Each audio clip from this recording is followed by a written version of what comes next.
अस्सलाम वालेकुम रहमतुल्लाहि व बरकातुहू। नमाज पढ़ते हुए बाज दफ़ा ख्याल आते हैं। नमाज में कुछ लोगों को बहुत ही गंदे और बुरे ख्याल आते हैं, कई लोगों को नॉर्मल ख्याल आते हैं, यानी नमाज से ध्यान हट जाता है। तो जिन लोगों को नॉर्मल ख्याल आते हैं वो पूछते हैं क्या इन ख्यालात के आने से हमारी नमाज हो जाती है या नहीं, और जिनको गंदे ख्यालात आते हैं वो कहते हैं कि पता नहीं हमारा शायद वुजू भी टूट जाता हो। इस मुतल्लिक इंशाअल्लाह तफसील से बात करेंगे। पहली बात, नमाज में नॉर्मल ख्यालात चाहे बुरे हों चाहे अच्छे हों, अगर ये खुद ब खुद आ रहे हैं फिर नमाज के ऊपर कोई असर नहीं पड़ेगा। और एक इंसान जानबूझ के ख्यालात ला रहा है तो फिर इससे नमाज में नुकसान होगा। जानबूझ के ख्यालात नहीं लाने, खुद ब खुद ना चाहते हुए अगर ख्यालात आ रहे हैं तो ये परेशानी की बात नहीं है। आमतौर पे लोग बहुत ज्यादा परेशान हो जाते हैं, पता नहीं हमारी नमाज होती है कि नहीं। नमाज बिल्कुल हो जाती है, और इन ख्यालात का आना ये कोई बुरी बात नहीं है, बल्कि हम अगर रिवायात का मुताला करें तो ये तो बहुत अच्छी बात है। चुनाचे एक रिवायत में आता है, हजरत अबू बकर रज़ी अल्लाह तआला अन्हु से एक यहूदी ने कहा, जब हम अपनी इबादत करते हैं तो हमें तो किसी किस्म के ख्यालात नहीं आते, जबकि आपके मुसलमान जब नमाज पढ़ने लगते हैं या इबादत करने लगते हैं उनके जहनों में अजीब व गरीब किस्म के वसाविस और ख्यालात क्यों आते हैं। हज़रत अबू बकर रज़ी अल्लाह तआला अन्हु ने जवाब दिया,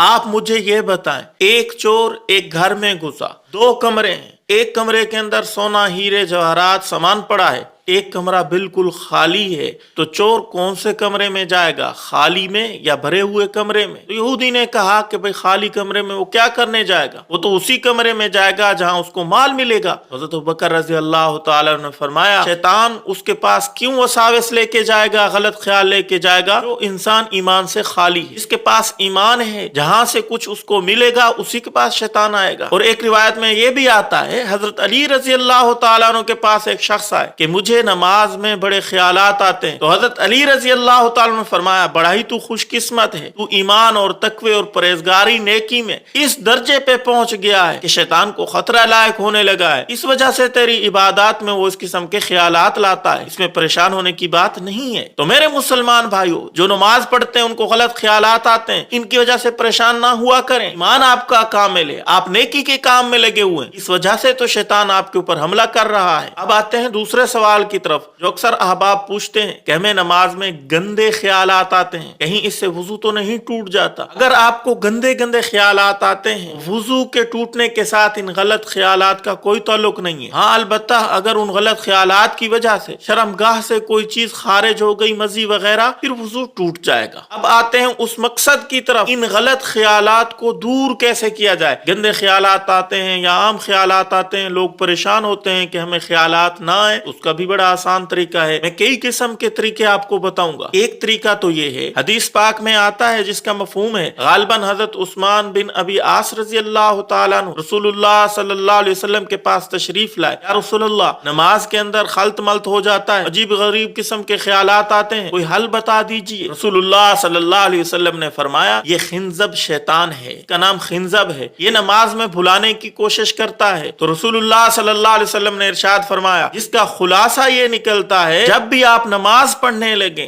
तो औज़ु बिल्लाहि मिनश शैतानिर रजीम पढ़ के 3 मरतबा बाईं जानिब यूं थूक दिया करें, तो ये आपका थूक गोया शैतान के मुंह के ऊपर जाएगा, वो दूर भाग जाएगा। तो वो सहाबी फरमाते हैं, मैंने जब इसके ऊपर अमल किया तो फिर मैं नमाज में नहीं भूलता था, अजीब व गरीब किस्म के ख्यालात मुझे नहीं आते थे। तो मेरे दोस्तों, आपको अगर ख्यालात आते हैं आप भी इसके ऊपर अमल करें, रसूलुल्लाह सल्लल्लाहु अलैहि वसल्लम का बताया हुआ नुस्खा है। दूसरा तरीका, कसरत के साथ कम से कम 7 मरतबा रोजाना हर नमाज के बाद औज़ु बिल्लाहि मिनश शैतानिर रजीम पढ़ लिया करें, और ला हौला वला कुव्वता इल्ला बिल्लाह ये भी 7 मरतबा पढ़ लिया करें। तीसरा तरीका, जब भी आजान हो, नमाज का वक्त हो, सारे के सारे काम छोड़ के फौरन नमाज की तैयारी में लग जाएं और उस हस्ती की अजमत को दिल और दिमाग में ले आए जिसका ये हुक्म है नमाज। तो इंशाअल्लाह जब ये आप करेंगे फिर आपका नमाज के अंदर इधर उधर ख्याल नहीं जाएगा। चौथा तरीका, नमाज को तर्जमा के साथ सीख लें। नमाज को जब आप तर्जमे के साथ सीख लेंगे इंशाअल्लाह आपका ध्यान वही नमाज में रहेगा, इधर उधर नहीं जाएगा।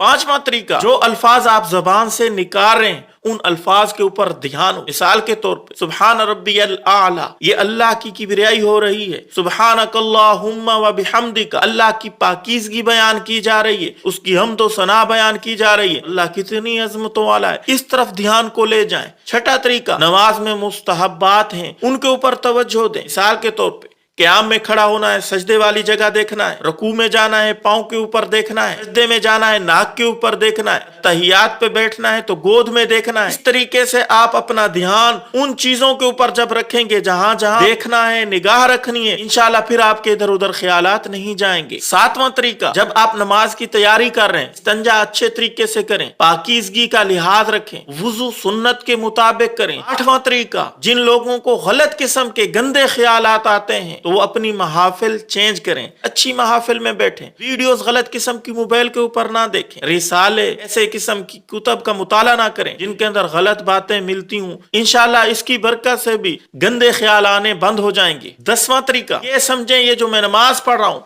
शायद मेरी जिंदगी की आखिरी नमाज हो, फिर आप तवज्जो के साथ इन्हिमाक के साथ वो नमाज पढ़ेंगे। हर नमाज पढ़ते हुए ये ख्याल करें कि शायद मेरी जिंदगी की ये आखिरी नमाज हो। 11वां तरीका, अगर आप अकेले नमाज पढ़ रहे हैं तो कदर बुलंद आवाज से नमाज पढ़ें ताकि वो जो अल्फाज आप जबान से पढ़ रहे हैं कानों में जब पढ़े आपके तो ध्यान उधर ही रहे, इससे भी ख्यालात इधर उधर नहीं जाएंगे। अगर आप इमाम के पीछे नमाज पढ़ रहे हैं तो इमाम की किरात के ऊपर तवज्जो रखें, तवज्जो से उसको सुने, फिर भी आपके ख्यालात इधर उधर नहीं जाएंगे। अगर इमाम साहब खामोशी से किरात कर रहे हैं तो फिर इस तरफ ध्यान रखें कि ये कितना बड़ा अमल मैं कर रहा हूँ, इमाम के पीछे खड़ा हूँ, इमाम साहब कुरान पढ़ रहे हैं, कुरान की कितनी अजमत है। नमाज में इमाम साहब अल्लाह की किबरियाई बयान कर रहे हैं, नमाज की कितनी अजमत है, कुरान की कितनी अजमत है, इस तरफ ध्यान रखें, इंशाल्लाह फिर भी ख्यालात नहीं आएंगे। तो ये तकरीबन 10-12 किस्म के तरीके मैंने आपको बता दिए कि आप अपने ख्याल को किस तरह तब्दील कर सकते हैं, नमाज में दिल लगा सकते हैं, तो इनके ऊपर अमल कीजिएगा। एक और दुआ बता देता हूँ, रब्बी अंजिलनी मुंज़लम मुबारकम व अंत खैरुल मुंजिलीन, ये कसरत से पढ़ते रहा करें, ये कुरान मजीद की आयत है, इससे भी नमाज में इंशाल्लाह ध्यान नसीब होगा। उम्मीद है आप अच्छे तरीके से ये सारी बातें समझ चुके होंगे। दुआओं में याद रखिएगा, हो सके तो क्लिप को शेयर कीजिएगा। अस्सलाम वालेकुम रहमतुल्लाहि व बरकातहू।